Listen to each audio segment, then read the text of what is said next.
తాగి డ్రైవింగ్ చేస్తే ఖచ్చితంగా వాళ్ళని జైలుకి పంపిస్తారు. అంతేకాదు వాళ్ళ కుటుంబాలు గూడా కౌన్సెలింగ్ తీసుకోవాల్సిన అవసరం ఉంటుంది. వాళ్ళు గూడా స్టేషన్‌కి రావాలి. దానికి తగ్గ జైలు శిక్ష అనుభవించాలి. అలాగే దానికి తగ్గ ఫైన్‌ని గూడా చెల్లించాలి. ఇది గత కొద్ది రోజుల క్రితం మాట. ఇది వచ్చిన తర్వాత ప్రతి ఒక్కరు గూడా డ్రంక్ అండ్ డ్రైవ్ అంటే తాగి డ్రైవింగ్ చేస్తున్న వాళ్ళు ఒకవేళ ఎక్కడైనా గూడా సెర్చ్ చేస్తున్నారు అనంటే మాత్రము వెంటనే అక్కడి నుంచి యూ టర్న్ తీసుకొని వెనక్కెళ్ళిపోతూ ఉన్న వాళ్ళని చాలా మందిని చూసాము. ఇప్పటికి గూడా డైలీగా చూస్తూనే ఉంటాం. అయితే ఇట్లాంటి వారి కోసము డ్రంక్ అండ్ డ్రైవ్ కేసులైతే మాత్రము అత్యధికంగా నమోదవుతూ ఉన్నాయి. అసలు హెల్మెట్ లేకుండా లేదా సిగ్నల్స్ క్రాస్ చేస్తున్న వాళ్ళు ఇవన్నీ పక్కన పెట్టేస్తే ఎక్కువ డ్రంక్ అండ్ డ్రైవ్ కేసులనేవే ఎక్కువ నమోదవుతూ ఉన్నాయి. సో, ఇదేంటంటే కొంతమంది నిజంగానే తప్పు చేసి ప్రమాదంలో పడే సూచనలు కనిపించేలాగా వాళ్ళు డ్రైవింగ్ చేయడము, అతిగా మద్యం సేవించడము, ఇవన్నీ ప్రమాదకరంగా మారడం వల్ల ఇలాంటి వాళ్ళకి శిక్షలు పడుతున్నాయి. అది పర్వాలేదు. కానీ కొంతమంది అమాయకులు గూడా ఈ విషయంలో బలవుతున్నారు అనేది చాలా మంది ఇక్కడ ఆరోపిస్తూ ఉన్నారు. అయితే ఇట్లాంటి వాటిల్లోని పేరెంట్స్‌ని గూడా స్టేషన్‌కి రప్పించడము, వాళ్ళకి కౌన్సెలింగ్ ఇవ్వడం ఇవన్నీ గూడా కొంచెం భారంగా మారాయి సామాన్యుడికి. ఎందుకంటే కుటుంబ సభ్యులు ఎప్పుడు గూడా పోలీస్ స్టేషన్ మెట్లు ఎక్కలేని వాళ్ళు గూడా కొంతమంది పిల్లల ఆకతాయితనానికి వాళ్ళు గూడా వెళ్ళాల్సి వస్తుంది. మరి ఇవన్నీ పెట్టుకుని ఈ డెసిషన్ తీసుకుందా తెలంగాణ హైకోర్టు అని చూసుకుంటే డ్రంక్ అండ్ డ్రైవ్ కేసుల్లో పోలీసు శాఖకి కొన్ని కీలకమైన సూచనలు చేసింది. ఒకవేళ ఎవరైనా తాగి వాహనాన్ని నడిపి పట్టుబడితే వాహనం సీజ్ చేసే అధికారము పోలీసులకి లేదు. ఇంతకుముందు ఏం చేసేవారంటే తాగి ఒకవేళ దొరికితే వెంటనే ఇట్లా తాళం తీసి లాక్ చేసి పక్కకు తీసుకెళ్ళిపోయేవాళ్ళు. వాహనాన్ని ఎక్కించేసి పంపించేసేవాళ్ళు. ఆ తర్వాత తతంగం అంతా మరి మామూలుగా ఉండేది గాదు. సో, ఇప్పుడేంటంటే అట్లాగా తాళం తీసుకోవడానికి గాని, వెహికల్‌ని సీజ్ చేయడానికి గాని ఎటువంటి హక్కు లేదు అని జెప్పారు. అలాగే బంధువులు లేదా స్నేహితులకి వాహనాన్నయితే ఇచ్చేసేయాలి. ఎవరైతే పట్టుబడ్డారో ఆ పట్టుబడిన వ్యక్తి మీద ఒకవేళ కేస్ గనక ఫైల్ చేస్తే వాడే బాధ్యుడు.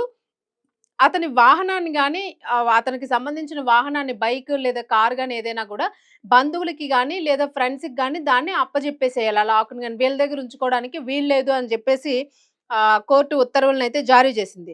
అలాగే స్పాట్‌లో ఎవరు లేకుంటే ఫోను చేసి పిలవాలి. అది. ఇన్ కేస్ ఒకవేళ ఆ స్పాట్‌లో ఎవరు లేరు. మనోడు తాగి పట్టుబడ్డాడు. ఎవరైనా ఒక అబ్బాయి తాగేసి పట్టుబడిపోయాడు. స్పాట్‌లో అక్కడ ఎవరు లేరు. లేకపోతే ఆ బండిని తీసేసి వీళ్ళు స్టేషన్‌కి పంపించడం కాదు. వెంటనే ఫోను నంబర్ తీసుకొని ఫోను చేసి, "బాబు మీ అబ్బాయి ఇలా తాగి ఇక్కడ పట్టుబడ్డాడు. మేము ఇక్కడ పట్టుకున్నాము. వచ్చి మీరు ఈ బండిని తీసుకెళ్ళండి. మేము పోలీస్ స్టేషన్‌కి కేస్ ఫైల్ చేసి పంపిస్తున్నాం" అని సదరు ఇన్ఫర్మేషన్ ఉండి, ఇన్ఫర్మేషన్ ఇచ్చి మాత్రమే ఆ బండిని గూడా వాళ్ళకి అప్పజెప్పాల్సి ఉంటుంది అనైతే ఇక్కడ చెప్పడం జరిగింది. సో, ఇలాగా డ్రంక్ అండ్ డ్రైవ్ కేసులో తెలంగాణ పోలీసులకైతే మాత్రము ఇన్ని రకాల సూచనలు చేసింది. మరి ఇది ముఖ్యంగా ఇందులో ఏంటంటే వాహనాల్ని సీజ్ చేసే అధికారం లేదు అనైతే వెల్లడించింది. అలాగే స్పాట్‌లో ఎవరు లేకుంటే ఫోను చేసి పిలవాలి అని చెప్పింది. సో, దీనికి సంబంధించి మొత్తానికి ఎవరైనా గూడా తాగి వాహనాన్ని నడిపితే మాత్రము వాళ్ళ బంధువులు గాని, స్నేహితులు గాని చెప్పాలి. ఆ కీస్‌ని, వెహికల్‌ని వాళ్ళకి అప్పజెప్పాలి. తర్వాత కేస్ ఎలా ఫైల్ చేస్తున్నారు, ఏంటి అన్నది దాన్ని బట్టి అబ్బాయిని తీసుకెళ్లడమా, లేదా అబ్బాయి గాని, అమ్మాయి గాని, ఆ వ్యక్తి గాని ఎవరినైనా గూడా స్టేషన్‌కి తరలించడమా, సో, ఈ డీటెయిల్స్ అనేవి క్లియర్‌గా ఉండాలి అని జెప్పేసైతే కోర్టు ఈ ఉత్తర్వులు జారీ చేయడం జరిగింది. సో, అది ఉత్తర్వులు మీన్స్ కీలక ఆదేశాలనైతే జారీ చేసింది. సో, ఇది ఒక రకంగా పేరెంట్స్ అంటే పిల్లలు బయటికెళ్ళి ఆహ్, జాగ్రత్తగా తిరిగొస్తారు. ఎలాంటి తప్పు చేయరు మా పిల్లలు అని అనుకునే పేరెంట్స్ చాలామంది కొంతమంది పిల్లలు చేస్తున్న తప్పులకు గూడా ఇబ్బందులు పడుతూ ఎదుర్కొంటూ ఉన్నారు. కొంతమందికి సింగిల్ పేరెంట్సే ఉంటూ ఉంటారు. వాళ్ళు కౌన్సెలింగ్‌కి రావాలనంటే అది చాలా కష్టతరమైన పని. ఫాదర్ లేకపోవచ్చు, మదరే ఉండొచ్చు. ఆవిడెళ్లి అటెండ్ అవ్వాలి. ఆ పిల్లాడి కోసం, బెయిల్ కోసం అని ఇవన్నీ అంటే చాలా కష్టతరమైన పనులు. వాళ్ళకి ఆ స్తోమత ఉండొచ్చు, ఉండకపోవచ్చు. సో, ఇవన్నీ గూడా పరిగణలోకి తీసుకొని ప్రస్తుతానికి కోర్టయితే ఈ రకంగా ఆదేశాలు జారీ చేసినట్లు కనిపిస్తుంది.